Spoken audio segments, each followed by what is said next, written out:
சிவ வடிவம். மகா சதாசிவமூர்த்தி.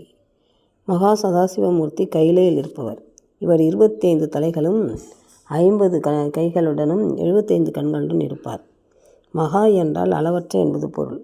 சதாசிவம் என்றால் எப்போதும் அன்பானவர், அருளானவர், பேரின்பமானவர் என்று பொருள். மகா சிவமூர்த்தி என்றால் அளவற்ற அருளாளர், அன்பாளர், பேரின்ப வடிவமானவர் என்பது பொருள். இவரை சுற்றி 25 மூர்த்திகள் இருப்பார்கள். ருத்ரர்களும் சித்தர்களும் முனிவர்களும் வணங்கக்கூடியவராக இருக்கிறார்.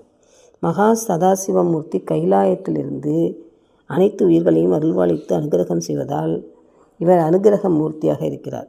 இவரை இன்ன உருவம்தான் என கூற முடியாது. அனைத்தும் கலந்த திருமேனியுடையவர் என புராணங்கள் கூறுகின்றன. இந்த மகா சதாசிவமூர்த்தியின் வடிவம் சிவபெருமான் மற்ற வடிவங்களைப் போல கோயில்களில் சில வடிவமாக இருப்பதில்லை. பெரும்பாலும் இவை கோவில் கதையுடையதுதான் காணப்படும்.